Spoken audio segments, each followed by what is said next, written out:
뭐 태어나서 아주 어릴 때부터 눈을 감는 순간까지 어떻게 보면 배우자보다도 더 오랜 시간 우리 삶에 존재하는 그 관계가 이제 우정, 친구 관계인 것 같아요. 물론 중간에 끊어지기도 하고 사라지기도 하고 등 돌리기도 하고 뭐 새로 만나기도 하는 그런 다양한 친구들이 있죠. 우리가 그래서 오늘 이 친구, 우정이라는 주제를 함께 생각해 보면서 우리 인생에 이 우정이 주는 의미가 무엇이고 또 이 우정을 통해서 우리가 어떻게 우리 인생을 풍성하게 살 수 있을까 함께 생각해 보고자 합니다. 지금 제가 이제 청년 2부를 그동안 맡아왔는데 청년 2부에 그렇게 이제 코로나 기간에도 그렇고 새로 오는 사람들이 많았습니다. 새로 오면은 꼭 뭘 해야 되냐면 이제 자기소개, 인사를 해야 되죠. 이름 돌아가면서 얘기하고 그래야 되는데 우리나라는 참 신기하게도 시키지 않아도 돌아가면서 꼭 밝히는 게 있습니다. 뭡니까? 나이죠. 네. 직장 뭐 이런 거 얘기는 안 해요. 나이. 나이는 이제 뭐 자기가 몇 년생이라고 밝히기도 하고 몇 살이라고 밝히기도 하고 그러면서 이제 돌아가면서 꼭 자기 나이를 밝히는 게 소개에 있어서 필수적인 항목입니다. 제가 신학교 다니던 시절이 이제 벌써 30 몇 년 된 것 30 몇 년까지는 아니네요. 한 20 몇 년 됐네요. 거의 30년 가까이 됐는데 그 신학교 다니던 시절에 그때 이제 저희 같은 클래스에 동급생 중에 한국 형제가 있었어요. 근데 그 와이프는 미국 백인 자매였어요.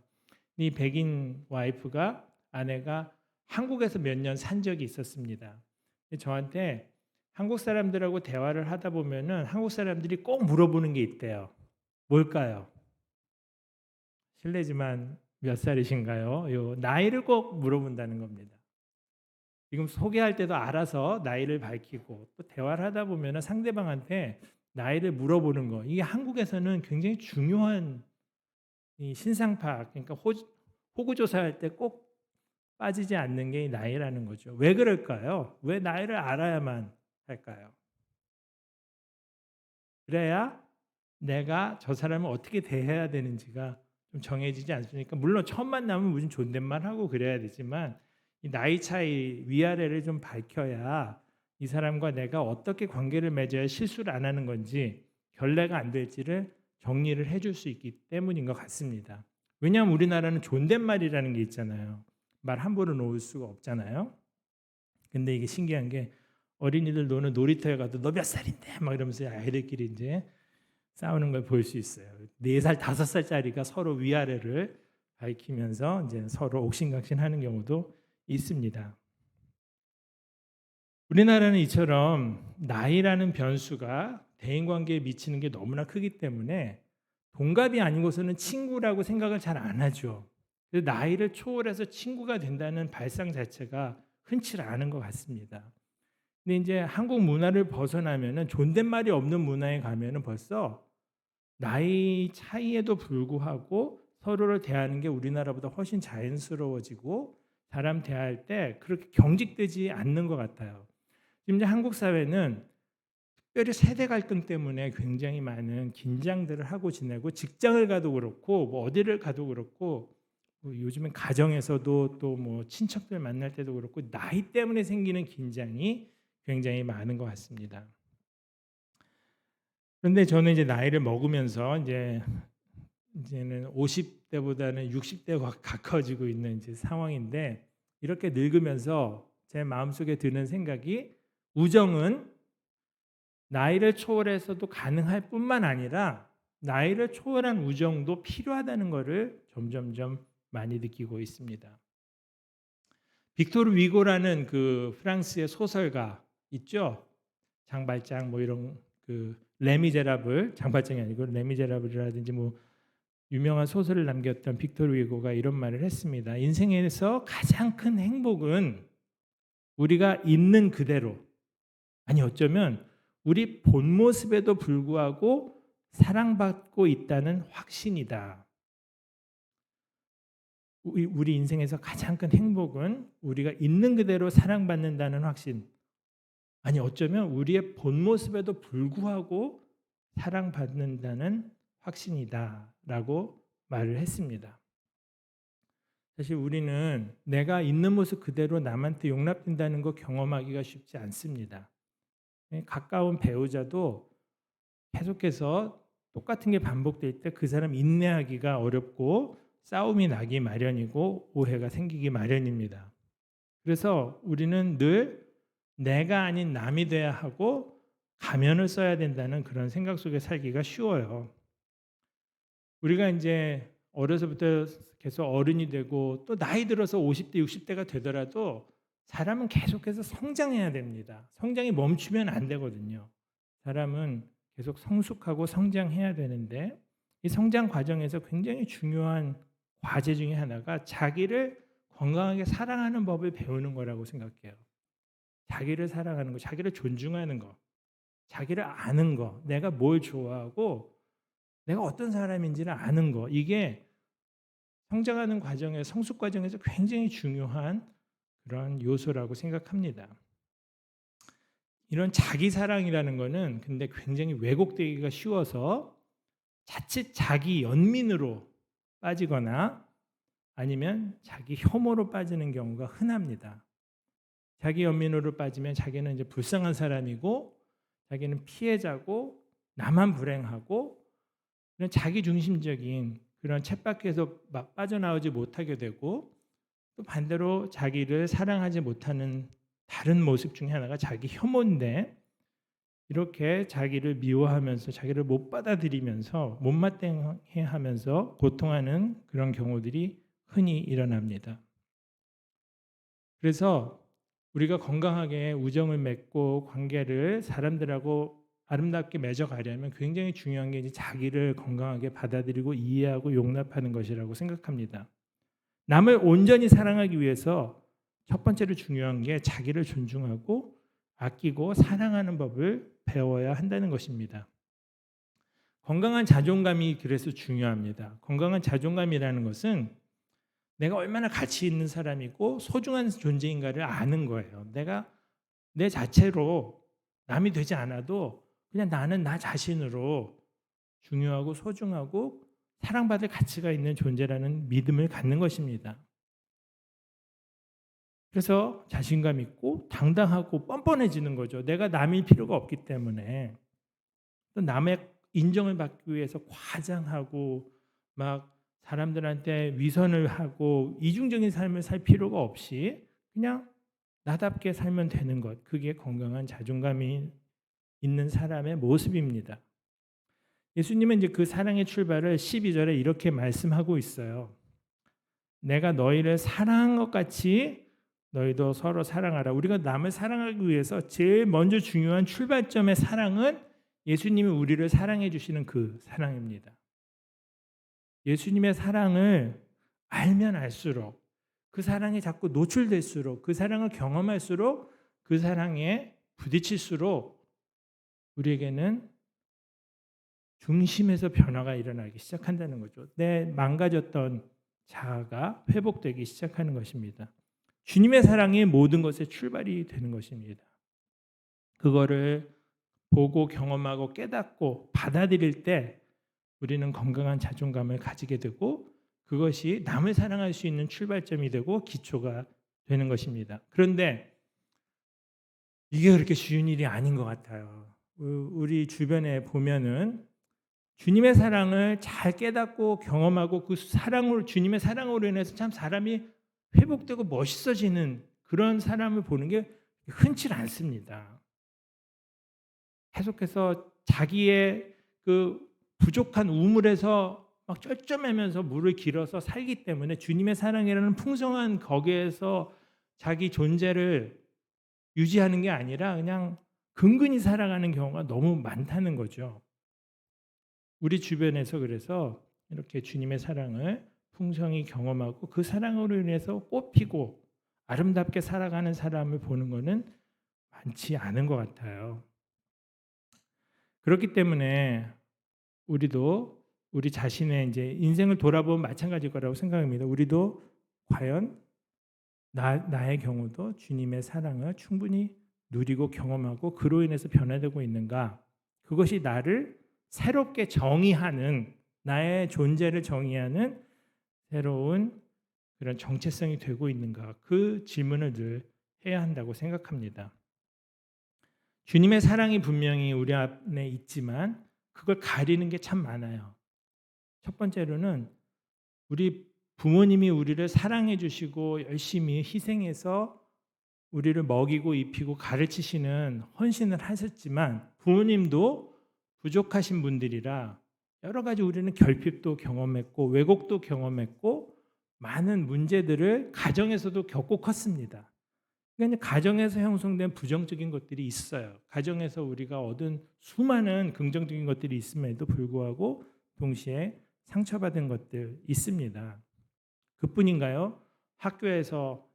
학교 다닐 때 친구 관계에서 선생님과 사이에서 동네 깡패들을 만나면서 삥 뜯기면서 여러 가지 부정적인 경험과 상처들을 얻는 경우들이 있습니다. 이렇게 상처받은 영혼이 되어서 주님의 사랑을 깨닫지 못하거나 보지 못하고 또 자기를 사랑하지도 못한 채 살아가는 경우들이 종종 있고 그런 사람들은 또 자기 사랑하는 것도 어렵고 남과 관계를 맺는 것도 어렵게 되기 쉽다는 것입니다. 사람마다 다 자기 나름대로의 그런 이제 성장통이 있었겠죠. 근데 뭐 잘 아시는 것처럼 저는 생후 9개월에 얻었던 소아마비가 이제 저의 자존감 형성을 가로막는 요인 중에 하나가 됐습니다. 놀림도 겪어봤고, 뭐 소외도 차별도 경험해봤고, 또 저 때문에 부모님이 이제 근심을 하시니까 부모님한테 죄송한 마음을 갖고 살기도 했습니다. 이렇게 이제 뇌리에 남아 있는 부정적인 기억들은 저를 위축시키거나 또 왜곡된 자존감을 형성하는 원인이 되기도 했습니다. 그래서 저는 저의 신체 장애가 저한테 약점이니까 이거를 이제 커버하기 위해서 다른 것들을 더 잘하거나 약점을 포장해서 가리고 살면은 괜찮은 사람이 될 것이라는 생각을 많이 했습니다. 그래서 저는 저의 내면의 불안을 외적인 포장으로 가리고 살아가는 선택을 어린 시절부터 하면서 자랐던 것 같아요. 중학교 1학년 때 이제 교생 선생님이 오셨는데 이 교생 선생님이 석사 과정을 하면서 논문을 쓰셔야 돼서 설문이 있었습니다. 근데 그 설문이 장애 아동의 자존감에 관한 연구였어요. 그래서 이제 저도 그 설문 조사를 선생님 부탁해서 했습니다.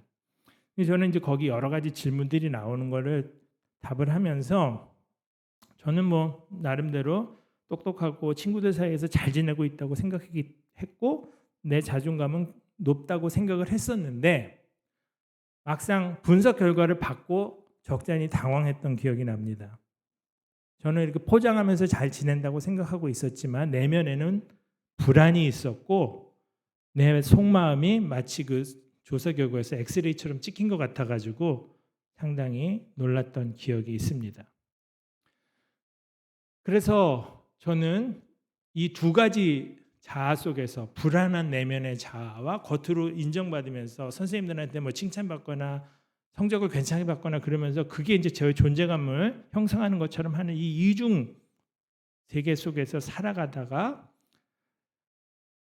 정말 저 자신을 건강하게 받아들이게 되는 그런 계기가 됐던 때가 오게 됩니다. 그게 이제 대학생 시절이었어요. 저의 자존감이 건강해지게 된 것은 전적으로 성적이라든지 뭐 이런 것 성취가 아니었습니다.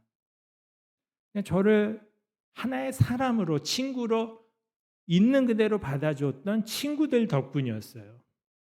이 친구들하고 함께 쓰잘데없는 얘기하면서 허송세월하면서 희덕거리고 놀면서 함께 시간을 보냈던 그런 시간들이 쌓이고 쌓여서 저는 더 건강하게 자기를 받아들이는 자존감을 형성하게 됐던 것 같습니다. 함께 신앙을 공유하고 여러 가지 동질감을 공유하던 친구들이 저를 성과나 뭐 조건이나 이런 걸로 평가하는 게 아니라 그냥 존재 자체로 받아들여 줄 때 그 경험 때문에 내가 포장하지 않아도 된다는 것을 알게 됐고 혹은 더 나아가서는 포장을 안 해야 된다는 것들을 알게 되고 그러면서 진정한 용납과 사랑을 경험할 수 있게 되었습니다. 우정이 가진 치유의 힘을 제가 대학 생활을 하면서 많이 경험을 했습니다. 아까 말씀드린 것처럼 이제 12절에 예수님이 우리에게 내가 너희를 사랑한 것 같이 너희도 서로 사랑하라고 하셨는데 우리가 주님처럼 사랑한다는 게 그러면 무엇을 의미할까요? 내가 너희를 사랑한 것 같이 너희도 서로 사랑하라 그랬는데 주님처럼 사랑한다는 게 뭘까요? 그게 13절에 나옵니다. 사람이 친구를 위하여 자기 목숨을 버리면 이보다 더 큰 사랑이 없나니. 주님은 우리한테 나처럼 너희도 서로 사랑해라. 내가 너희를 사랑한 것처럼 사랑해라고 말씀하실 때 그 주님이 하셨던 사랑의 특징을 한마디로 뭐라고 표현하셨냐 하면 친구를 위하여 자기 목숨을 버릴 정도의 사랑으로 사랑하라는 거죠. 아, 이거 어렵죠. 어떻게 그냥 친구랑 먹고 노는 거는 내가 좀 할 수 있겠는데 어떻게 친구를 위해서 이렇게 목숨을 내놓고 이건 너무 좀 지나친 거 아닙니까? 주님 좀 세게 나오시는 것 같은 느낌이 딱 들죠. 어떻게 내가 나를 위해서도 진짜 겨우 살아가고 있는데 남을 위해서 목숨까지 내놓고 저도 이제 이 말씀을 보면서 숨이 턱 막히는 그런 생각이 들었습니다. 근데 이제 이 말씀을 곰곰 생각해 보면서 주님이 뭐 갑자기 우리 막 다 죽으라는 뜻은 아니잖아요. 여기 이제 친구 때문에 죽어야 되면 막 여기서 수도 없이 많은 사람들이 죽어 나가야 되는데 그런 의미는 아닐 거라고 생각이 듭니다. 자, 자기 목숨을 버린다는 거 이거보다 더 큰 사랑이 없는데 자기 목숨을 진짜 글자 그대로 문자 그대로 버리는 거 못지 않은 것 중에 하나가 아무튼 이 말씀이 말하는 것 중에 하나가 남을 위해서 내 것을 양보하고 희생할 줄 아는 사랑을 하라는 겁니다. 그렇죠? 내 것을 기꺼이 희생하고 양보할 줄 아는 사랑을 하라는 것이 예수님의 부르심이에요. 명령이에요. 이런 사랑을 우리가 이 땅에서 하라는 겁니다. 희생. 요즘에 참 희생하기 싫어하죠. 이 시대의 정신 중에 하나가 절대 손해보지 않으려는 정신이죠. 나한테 조금이라도 불이익이 오면 그거 가지고 정말 못 견디는 세상이 되었고 너무나도 막 그것 때문에 많은 다툼이 일어나고 고성을 지르면서 싸우는 일들이 주변에서 일어나는 것들을 보게 됩니다. 절대 손해보려 하지 않는 세상 속에서 기꺼이 손해보고 희생하려는 것. 또 하나 저는 이 말씀을 보면서 우리가 우리 목숨을 어디에 담아서 살아가고 있냐면 우리 목숨을 시간에 담아서 살고 있거든요. 우리는 제한된 시간에 우리 목숨을 연장하며 살고 있을 뿐입니다. 이 시간이 끝나면 우리 목숨도 없어요. 우리가 친구들에게 남에게 줄 수 있는 큰 선물 중에 하나가 내 시간입니다. 그 시간만큼은 그 사람에게 집중해서 그 사람 이야기를 들어주고 그 사람하고 함께 있는 시간을 즐기고 그 사람의 존재를 기뻐해주고 그 사람과 함께 있는 그 시간을 소중히 여기는 거. 내 삶을 선물하는 거예요, 그게. 그냥 숙제하는 듯이 만나는 게 아니라 그런 것들이 우리가 친구를 위해서 자기 목숨을 버리는 길 중에 하나라고 생각합니다. 그렇게 14절에 넘어가서 예수님이 또 이어서 말씀하시기를 내가 명하는 대로 행하면 너희가 내가 명하는 대로 행하면 곧 나의 친구다라고 말씀하십니다.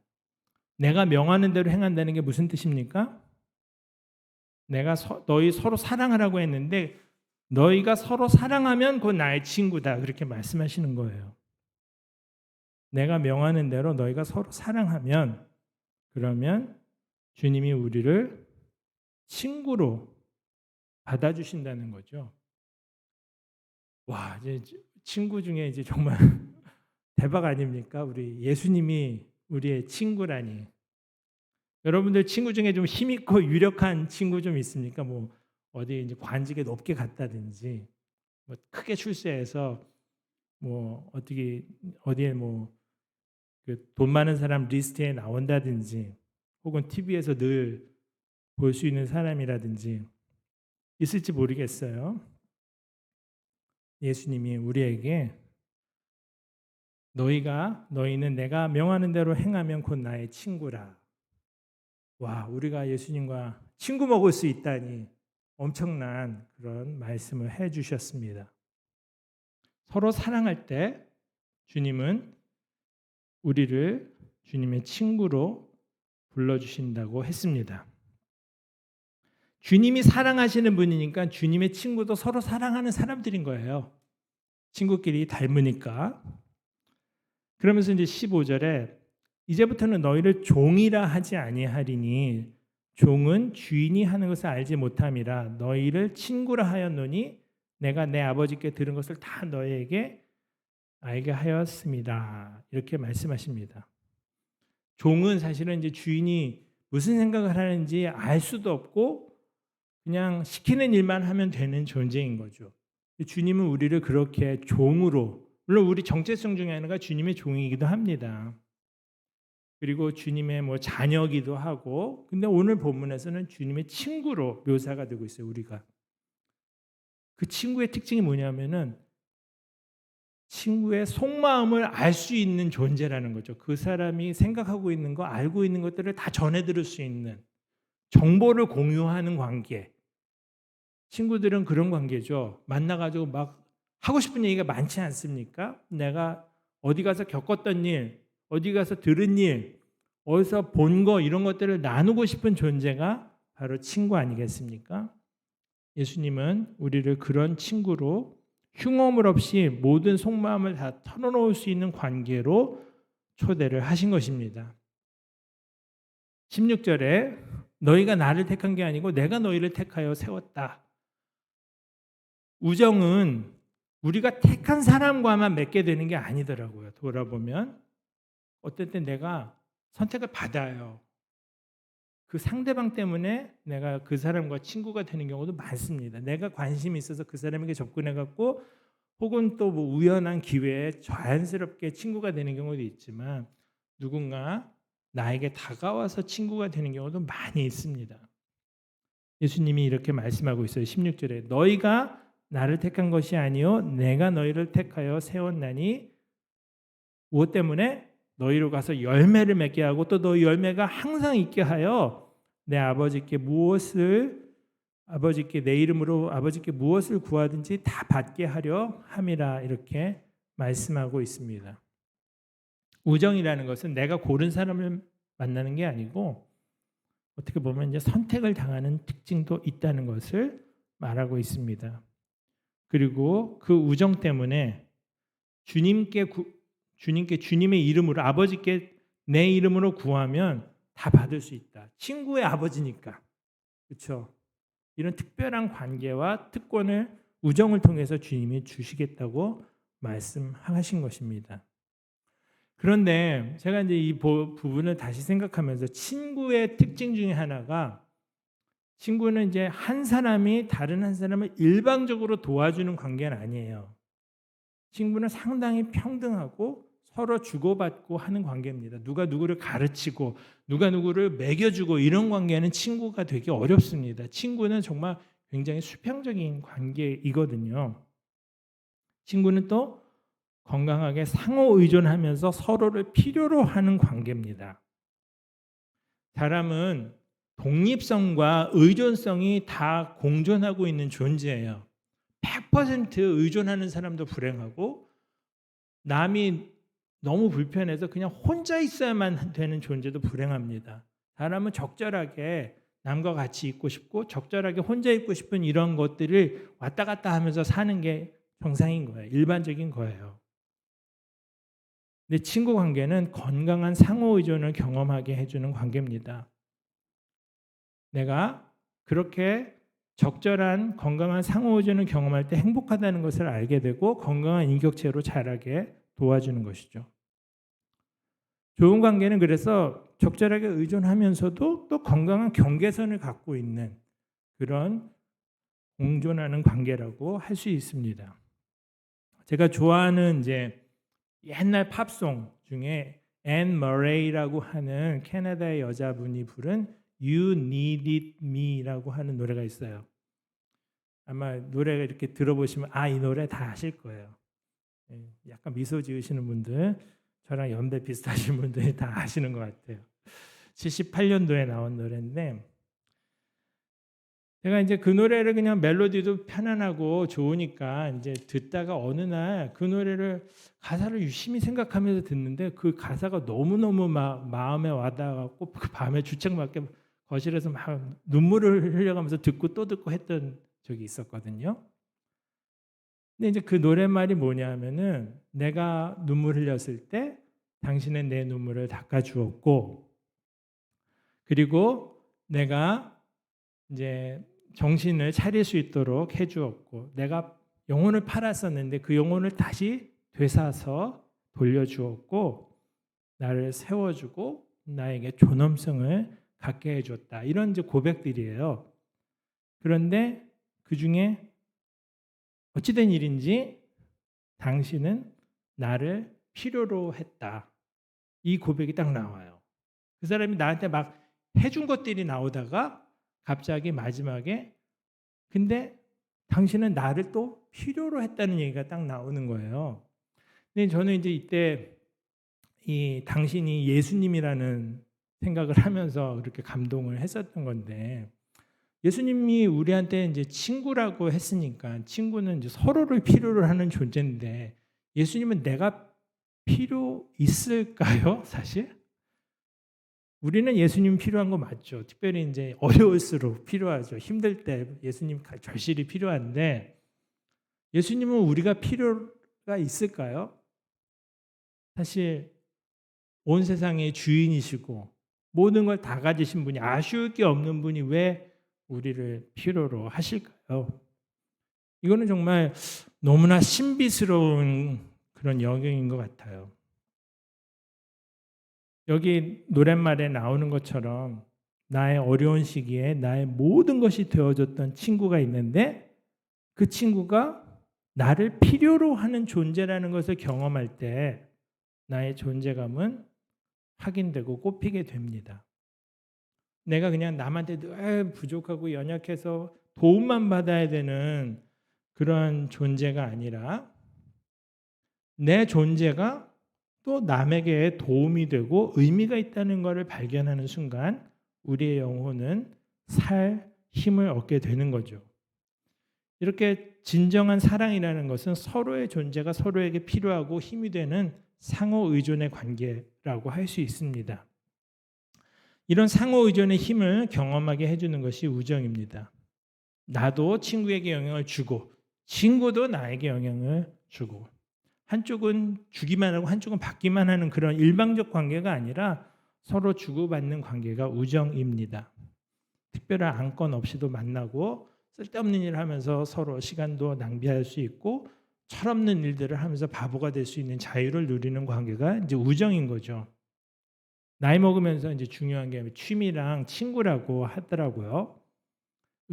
은퇴한 후에 이제 의미 있는 소일거리를 주는 게 취미고 친구는 나의 존재감을 상기시켜주는 존재인 거죠. 여러분 누군가에게 내가 친구가 된다는 것은 먼저 내가 그냥 인간이 되는 것이고 내 자신이 되는 것이어야 합니다. 가면도 필요 없고 남이 될 필요도 없고 내 자신이 되어서 남을 만나는 것이죠. 우정은 그래서 잃어버린 나를 찾게 도와주는 그런 신비스러운 힘이라고 생각합니다. 예수님이 우리를 더 이상 종이라고 부르지 않고 친구라고 부르겠다고 하셨어요. 온 우주 만물을 창조하시고 소유하신 그분이 우리를 친구라고 하셨어요. 아무것도 의존하거나 또 필요한 게 없으신 그분이 저는 이 말씀을 생각하면서 아무에게도 기댈 필요가 없는 그분이 스스로 우리에게 의존하실 정도로 사랑하신다는 것을 깨달으며 감격했던 기억이 납니다. 그래서 저는 진정한 사랑의 완성은 남에게 베푸는 것이 아니라 그가 내게 필요한 존재가 될 정도까지 좋아해 주는 거라고 생각합니다. 그가 나한테 필요한 존재가 될 정도까지 좋아해 줄 때, 이 사실을 많이 깨닫고 역설했던 설교자 중에 하나가 존 파이퍼라는 목사님이에요. 이제 제가 옛날에는 많이 이제 흠모했던 그런 목사님인데, 그분이 우리가 그분으로 인해서 가장 만족할 때 그분은 우리로 인해서 가장 크게 영광을 받으신다고 했습니다. 상대방을 좋아해 주는 건 그게 정말 굉장히 큰 사랑의 표현이라는 거죠. 그 사람이 없으면 안 될 것처럼 좋아해 주는 거. 예수님이 우리를 somehow you needed me. 어쩐 일인지 예수님이 우리를 필요로 하실 정도로 그렇게 사랑하신다는 거죠. 인간은 긴 인생을 짧다면 짧지만 인생의 여정을 살아가면서 수많은 우여곡절을 겪습니다. 인생이 뭐 탄탄대로로만 되는 사람 한 명도 없어요. 아무리 돈이 많고 아무리 배운 게 많고 아무리 자기가 갖고 있는 수완이 탁월해도 그 사람에게는 예기치 않은 또 자기 실수로 고난이 찾아올 때가 많습니다.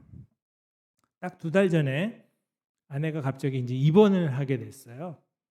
그래서 제 아내가 보름 동안 15일 동안 입원을 해서 12월 31일 퇴원할 때까지 굉장히 큰 고비들을 넘기면서 이제 입원 생활을 했습니다. 지금 아프기 시작하고 2달이 됐는데 여전히 몸이 안 좋아요. 지금도 한 나흘째 계속 열도 있고, 그 열의 원인이 뭔지 모르겠어요. 근데 열도 있고 거의 하루 종일 못 일어날 정도로 정말 잠만 자야 하는 그런 피곤한 상태로 지내고 있습니다. 마음이 이제 지금도 불안하지만 입원했을 때에 비하면 지금은 양반이 됐어요. 입원했을 때는 정말 마음이 하루하루 너무너무 힘들고 불안한 시간을 보냈습니다. 계속해서 상황이 안 좋고 회복이 안 되고 왜 문제를 겪고 있는지도 모른 채, 진단이 나오지 않은 채 하루하루 시간이 가는데 제 마음속에 점점점 불안과 걱정이 커지는 거예요. 이러다가 정말 심각한 일이 벌어지면 어떡하나 하는 그 불안이 엄습하기 시작을 하는 거예요. 어느 날 그게 최고조에 달했습니다. 너무너무 마음이 힘든 거예요. 근데 그날 이제 저보다 1살 많은 이제 선배인데 굳이 병원을 오겠다는 거예요. 병원 와야 이제 면회도 할 수 없는 상황인데, 그래서 오지 말라고 그랬는데 굳이 오겠대요. 그러면서 아내는 어차피 면회가 안 되니까 나라도 밖에서 만나서 점심이라도 같이 먹자고 이제 불러내는 거예요. 그래서 마지못해 이제 제가 나갔습니다. 병원 밖으로 오랜만에 바깥바람을 쐈어요. 그래서 그 선배를 기다리고 있는데 갑자기 막 너무너무 막 정서적으로 막 힘든 거예요. 그냥 이 모든 상황 속에서. 그래서 막 정신을 못 차리게 눈물도 나고 그러는데 이제 그 선배가 왔는데 그 존재 자체가 그냥 한없이 힘이 되고 한없이 고마운 그런 경험을 했습니다. 우정. 여러분, 이 길고 힘든 인생의 여정 중에 여러분들에게 어려울 때 그런 존재가 있다면 그 어려운 순간 이겨낼 수 있습니다. 저는 이제 그 경험을 하면서 친구가 얼마나 중요한가 다시 한번 생각했고, 또 내가 그런 친구처럼 살기를 다짐하는 계기도 되었습니다. 주변에 힘든 사람이 있을 때 그냥 여러분이 곁에 가주는 거죠. 그리고 그에게 시간을 내주고 그냥 그의 곁에서 내가 다 알아, 얼마나 힘들지, 그냥 그렇게 되어주는 존재로 인해서 우리는 그 어려운 순간을 또 이겨내는 거예요. 예수님이 우리 삶에 그런 친구로 오셨고 또 우리로 하여금 그런 친구가 되어서 살라고 초대하고 계신 것입니다. 여러분들에게도 그런 삶을 살기를 주님은 원하세요. 왜냐하면 그게 행복한 삶이라는 거죠. 관계 속에서 서로에게 의미 있는 존재로 살아갈 수 있다는 것이 우리에게는 너무나 큰 의미고 행복이라는 것을 주님이 아시기 때문에 우리에게 이런 삶으로 초대하고 계신 거예요. 서로 그냥 동떨어진 채 각자 도생하는 세상이 아니라 함께 더불어서 서로의 짐을 지고 그 어려운 고비에 서로에게 용기를 줄 수 있는 존재로 살아간다는 것, 그게 얼마나 복된 삶인지를 알기 때문에 주님께서 우리에게 이런 삶으로 초대하고 계신 겁니다. 얼마 전에 제 후배 딸이 이제 대학을 다니는데 그 친구 얘기를 좀 들었어요. 그 집에 갔다가 이 친구가 이제 수업을 듣는데 자기가 잘 못 알아듣는 게 있었어요. 그래서 너무 이제 난감하거든요. 교수님한테 한국에서 이렇게 질문하는 것도 쉽지 않고 그래갖고 이제 눈치 보다가 수업 같이 듣는 다른 친구한테 좀 물어봤더니 그 친구가 그래도 친절하게 좀 설명을 해주더래요. 그래갖고 이제 그 뒤로도 몇 번 그 친구한테 더 물어보고 그랬는데 어느 날 장문에 정색을 하고 보낸 카톡이 온 거예요. 그 친구한테. 내가 그렇게 쉽게 보이냐. 내가 너한테 이렇게 답을 해주고 그랬더니 아주 그냥 만만하게 보고 계속 나한테 질문하고 그러는데 나한테 이제 더 이상 질문하지 말라고 딱 차단하는 그 문자를 받고 얘가 너무 놀란 거예요. 왜 이렇게 됐을까요? 대학이 지금 상대평가거든요. 얘랑 얘는 경쟁 관계인 거예요, 지금. 너무나 삭막한 세상을 만들어 놨고 우리 자녀 세대의 아이들이 살아가는 세상이 친구랑 희덕거릴 수가 없는 세상이 돼버린 거예요. 너무너무 진짜 삭막하고 살벌한 세상이 되었습니다. 그래서 저는 우리 나눔교회 이제 주님이 무슨 뜻이신지 몰라도 젊은 친구들을 많이 보내주고 계신데 이 친구들은 여기 와서 세상의 경쟁이라는 그 독에 절어서 이 중독돼서 온 이 친구들이 여기에서는 우정이라는 해독을 통해서 해독제를 통해서 영혼이 치유되고 건강한 인격으로 변화되는 그런 교회가 되었으면 좋겠다고 생각합니다. 왜냐하면 경쟁이라는 독을 해독할 때 우정만한 게 없거든요. 근데 그 우정마저 막아버린 이 비참한 현실들을 우리가 보면서 이곳에서 다음 세대, 우리 후배 세대, 자녀 세대의 아이들이 마음껏 참 철없어질 수 있고 마음껏 누리고 받고 서로 사랑하며 자라갈 수 있는 환경을 우리 교회가 만들었으면 좋겠고 더 나아가서 교회는 이 세상에 좀 외칠 수 있어야 된다고 생각해요. 경쟁이 다가 아니다. 그렇게 해가지고 도대체 우리가 뭘 이룰 건지를 질문하면서 다르게 살아가는 세상을 만들어 가자는 도전을 하기를 원합니다. 저는 이제 그동안 32년 넘게 그 대학생 선교단체 간사 일을 했는데 올해 4월까지만 하고 이제 사임하기로 했어요. 그래서 5월부터는 굉장히 다른 인생을 살게 될 것 같습니다. 근데 이제 저는 어떤 일을 하면서 무엇을 하고 어떻게 살아갈지 뭐 확실히 다 정해진 건 없지만 남은 인생에 제가 정말 핵심적으로 마음속에 간직하고 살고 싶은 것은 우정과 환대라는 삶입니다. 계속해서 나이를 초월해서 저를 아는 많은 사람들의 친구로 살고 싶고요. 또 그들에게 나의 시공간을 기꺼이 개방해서 환대하는 삶을 살고 싶습니다. 우리 나눔교회 성도들이 서로에게 그렇게 손을 내밀고 친구가 되고 또한 지친 영혼을 가지고 불안과 두려움 속에서 사람 만나는 것도 너무나 무서워진 이 세상에서 관계 맺는 게 극도로 어려워진 우리 다음 세대 아이들이 여기 와서는 그 긴장을 풀고 마음껏 누리면서 여기 와서는 사랑받는 걸 경험하고 확인하면서 미래를 향해 마음껏 자기 꿈을 펼칠 수 있는 그런 환경으로 교회가 자리매김하기를 원합니다.